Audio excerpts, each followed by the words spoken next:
Mais il faut compter avec nous, parce que nous avons la force de Dieu avec nous. Dieu nous a donné l'autorité, mais nous devons exercer cette autorité. J'ai une autorité dans mon bureau et je peux vous le dire, de temps en temps, je dois l'exercer. Amen. Je n'ai pas à entrer tous les jours et à exercer mon autorité sur celui-ci et à exercer mon autorité sur celui-là. Restez avec nous dans Jouissez de votre vie.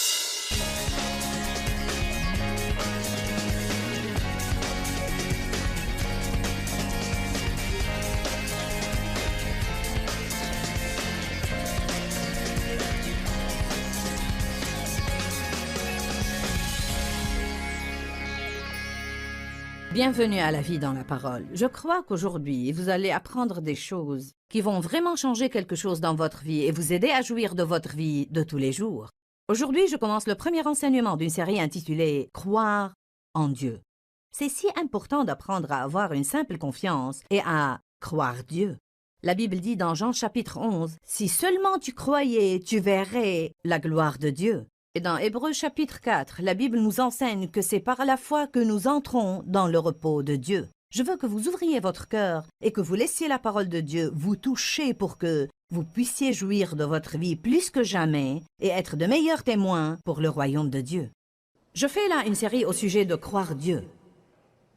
La puissance de croire Dieu. J'ai dit la veille que de merveilleuses portes de bénédiction s'ouvrent à nous à travers la foi. La paix et la joie se trouvent dans la foi. Ceux qui croient en Christ seront sauvés.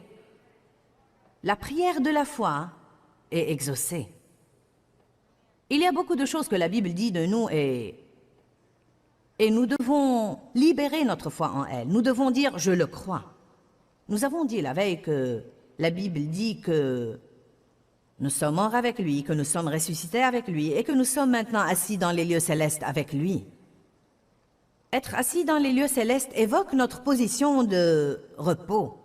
Hébreux 4 dit que ceux qui ont cru, dit tous cru. Ceux qui ont cru entrent dans le repos de Dieu. Légalement et du point de vue position, nous sommes assis dans les lieux célestes avec Christ.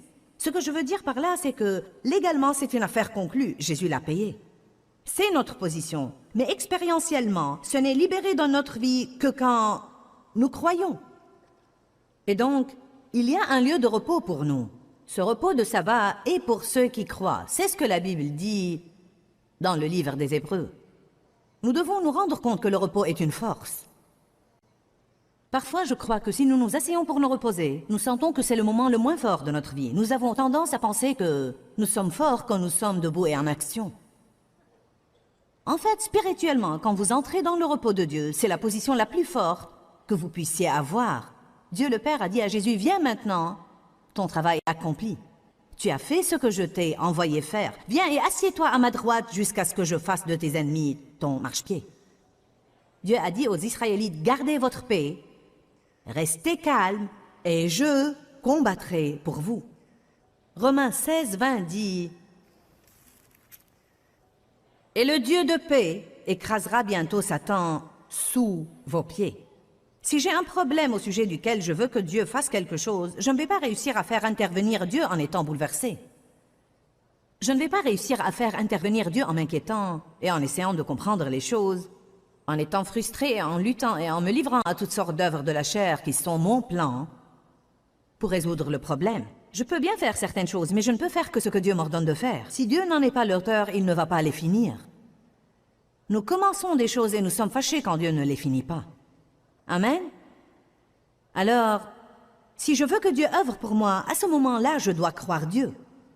Je dois dire, Dieu, j'ai ce problème. Je me décharge de mes soucis sur toi. Je crois que tu peux le régler. Moi, je ne peux pas le régler. Mais je crois que tout est possible à celui qui croit. Alors, je vais continuer à croire que tu peux faire ce que je ne peux pas faire. Je vais continuer à croire que tu peux prendre ma situation et la faire concourir au bien, bien qu'elle ait l'air absolument horrible en ce moment. Je crois que tu es un bon Dieu et que tu peux prendre n'importe quelle situation misérable et la faire concourir à mon bien. Je crois que le mal que Satan me dit de me faire, tu le changes pour mon bien. Je vais m'agripper à ça et je vais continuer à le croire. Je vais garder ma paix et rester dans le repos.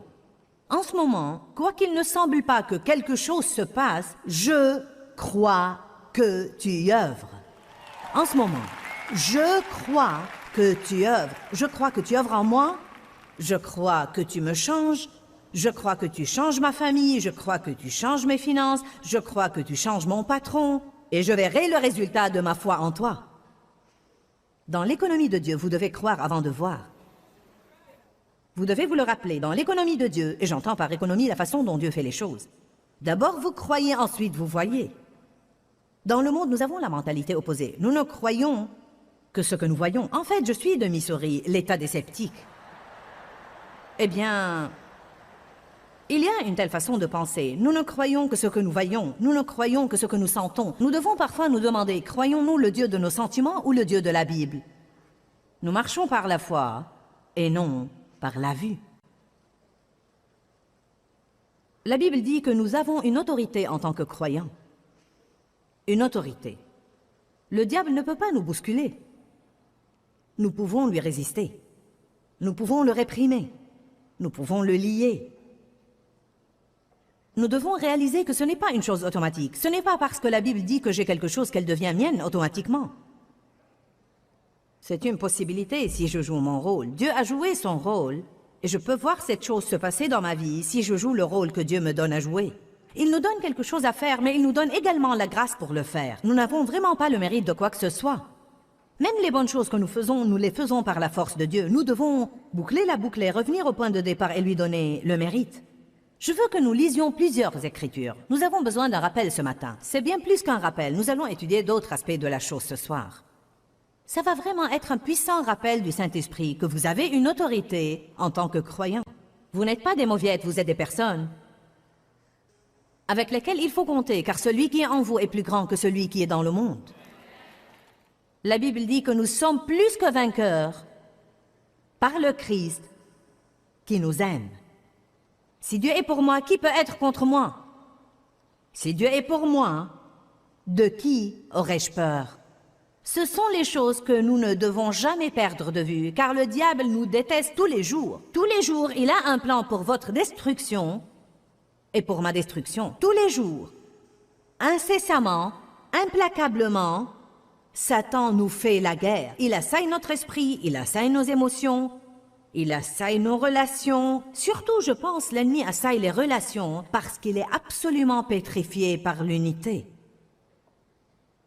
Un peut mettre 1000 en fuite, mais deux, 10 000. Il dit là que rien qu'en ajoutant une personne, ma force s'accroît 10 fois. Qu'arrive-t-il si on peut sauvegarder l'unité de l'Église? Si on peut sauvegarder l'unité de la famille? Allez maintenant. Toute notre famille est impliquée dans ce ministère. Pensez-vous que nous n'œuvrons pas à maintenir la paix? Pensez-vous que nous n'œuvrons pas à éviter les conflits? Bien sûr que nous faisons cela. Pourquoi? Parce que Satan nous déteste. Il déteste ce que nous faisons. Nous avons un ennemi. Nous sommes en guerre. Mais il faut compter avec nous, parce que nous avons la force de Dieu avec nous. Dieu nous a donné l'autorité, mais nous devons exercer cette autorité. J'ai une autorité dans mon bureau, et je peux vous le dire, de temps en temps, je dois l'exercer. Amen. Je n'ai pas à entrer tous les jours et à exercer mon autorité sur celui-ci, et à exercer mon autorité sur celui-là, et à exercer mon autorité sur ceci et cela. Il y a des moments où j'exerce cette autorité. Par conséquent, ils savent que je le ferai si besoin est. Si le diable comprend que vous allez exercer votre autorité sur lui si besoin est, peut-être qu'il ira importuner quelqu'un d'autre. Amen. Ça va, vous qui êtes derrière moi? J'ai promis de vous parler, alors voyez, je m'en souviens. J'apprécie que vous soyez assis derrière moi. Nous allons croire que l'onction va juste vous atteindre. Donc, rappelez-vous que nous devons rester dans le repos. Le repos est une position de force. Nous n'aurons pas une autorité sur le diable d'une position de frustration. Je n'aurai pas l'autorité sur le diable d'une position d'inquiétude et de trouble. Je crois que nous devons garder notre paix et rester au repos. Si nous le faisons, le Dieu de paix écrasera Satan sous nos pieds. Si nous restons assis en Christ, en gardant notre position, sachant qui nous sommes, à ce moment-là, Dieu dit qu'il fera de nos ennemis notre marchepied. Matthieu 10, verset 1. Je vais vous lire plusieurs écritures où la Bible parle de notre autorité. Nous avons des gens de tous les milieux qui viennent à nos réunions. Peut-être qu'il y a des gens ici ce matin qui n'ont jamais entendu qu'ils ont une autorité sur le diable. Je suis allée à l'église pendant des années avant que quelqu'un me le dise. Par conséquent, je laissais le diable me marcher sur les pieds et pour ce que le diable faisait, je blâmais Dieu. Amen. Matthieu 10, 1. Et Jésus appela ses 12 disciples et leur donna le pouvoir et l'autorité sur les esprits impurs, l'autorité de les chasser et de guérir toutes sortes de maladies et toutes sortes de faiblesses et d'infirmités. Dites tous, j'ai le pouvoir et l'autorité. Et je peux chasser les démons. Allez à Marc 16.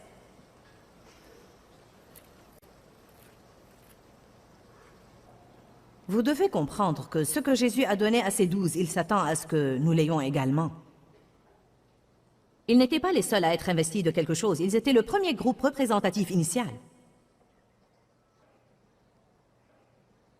Marc chapitre 16, verset 17. Marc 16, 17. Ces signes accompagneront ceux qui, quoi? Croient. En mon nom, ils chasseront les démons. Ils parleront de nouvelles langues. Ils saisiront des serpents, et même s'ils boivent quelque chose de mortel, il ne leur fera point de mal. Cela ne veut pas dire que vous devez aller jouer avec les serpents. Il parle des forces diaboliques, comme quoi vous aurez l'autorité sur les forces diaboliques. S'ils boivent quelque chose de mortel, il ne leur fera point de mal. Ils imposeront les mains aux malades, et ils seront guéris. Alors le Seigneur Jésus, après leur avoir parlé, fut enlevé au ciel et il s'assit à la droite de Dieu. N'est-ce pas intéressant qu'une des dernières choses qu'il leur a dit avant d'être enlevé au ciel était à propos de leur autorité sur le diable? Allez, c'est merveilleux. Verset 20. Et ils s'en allèrent prêcher partout pendant que le Seigneur travaillait avec eux et confirmait la parole par les signes et les miracles qui les accompagnaient de près. Je vais vous dire une chose uniquement à titre informatif. Je ne pense pas que nous ayons jamais eu une conférence où il n'y a pas eu de guérison physique. Nous n'avons jamais eu une conférence où les gens n'ont pas été délivrés et libérés. Nous devons voir la force de Dieu qui œuvre en nous et parmi nous et dans notre vie.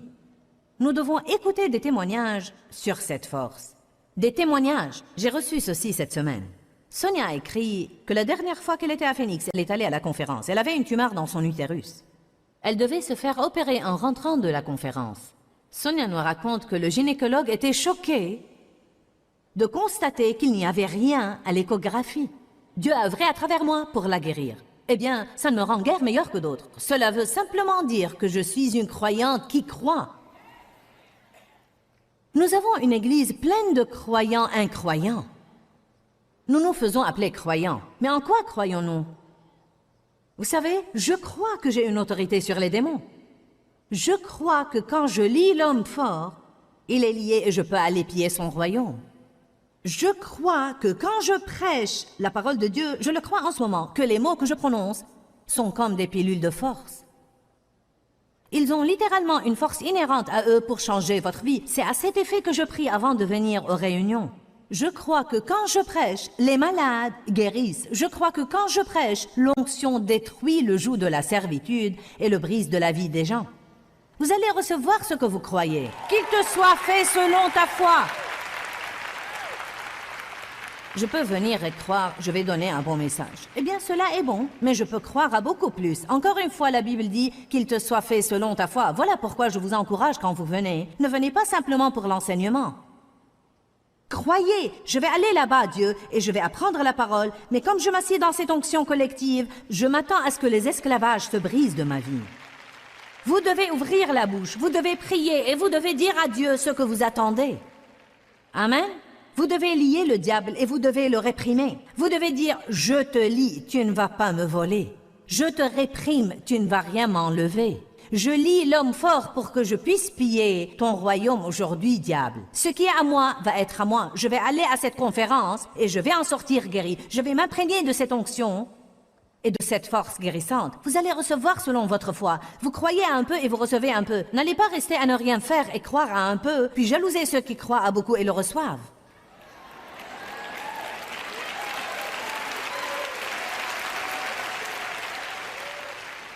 Que disons-nous? Si seulement ça m'arrivait à moi. On a besoin de ténacité, non de souhait. Amen. Jamelia a assisté à la conférence des dames en 2002 et a reçu le salut. Une semaine après la conférence, on lui a confirmé qu'elle a été guérie des calculs biliaires. Avant de venir à la conférence, elle avait fait des tests qui ont diagnostiqué les calculs. Elle a refait les tests après et elle était guérie. Aussi dans cette conférence, Dieu lui a donné la grâce et la force d'arrêter de fumer après 25 ans. Une série de miracles a commencé dans sa vie dans cette conférence. Le 14 septembre, son fils âgé de 16 mois a été sauvé de la noyade. Une malédiction de génération sur leur famille a été brisée. Allez, nous devons croire Dieu pour qu'il commence à faire des choses puissantes dans notre vie.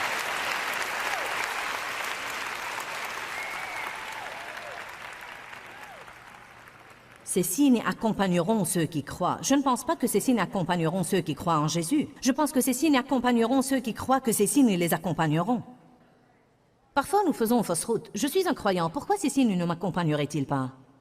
Peut-être que vous ne croyez pas que les signes vous accompagneront. Peut-être que vous croyez qu'ils accompagneront Benny Hinn, Kenneth Copeland, Joyce Meyer ou Billy Graham, mais vous ne croyez pas qu'ils vous accompagneront. Vous êtes des croyants. Vous avez en vous le même Jésus qu'ont tous les autres. Vous avez le même Saint-Esprit qu'ont tous les autres.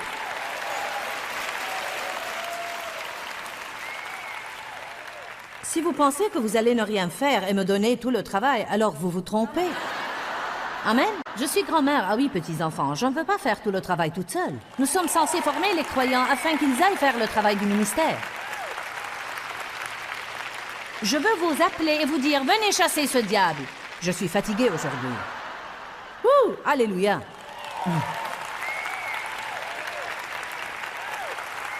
Luc 10, 19.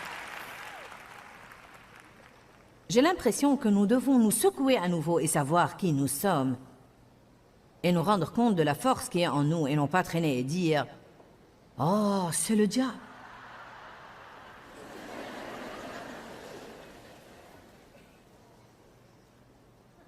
Voici, je vous ai donné l'autorité et le pouvoir. Non pas je vous donnerai, je vous ai donné. J'aime cette écriture. Voici, je vous ai donné l'autorité et le pouvoir de marcher sur les serpents et les scorpions, et je vous ai donné la force physique et mentale et la capacité sur toute la puissance que l'ennemi possède, et rien ne pourra nullement vous nuire. Il dit, je vous ai donné la force physique et mentale et la capacité de faire tout ce que vous devez faire. Je puis toute chose par le Christ qui me fortifie. Par conséquent, nous avons un langage dont nous devons nous débarrasser. Je ne peux pas. C'est trop difficile. C'est trop pour moi. Je suis débordée. Nous pouvons être débordés parce que nous nous impliquons dans beaucoup de choses dans lesquelles nous ne devons pas nous impliquer. Tant que vous faites ce que Dieu vous a demandé de faire, Dieu va vous donner la grâce pour accomplir votre mission.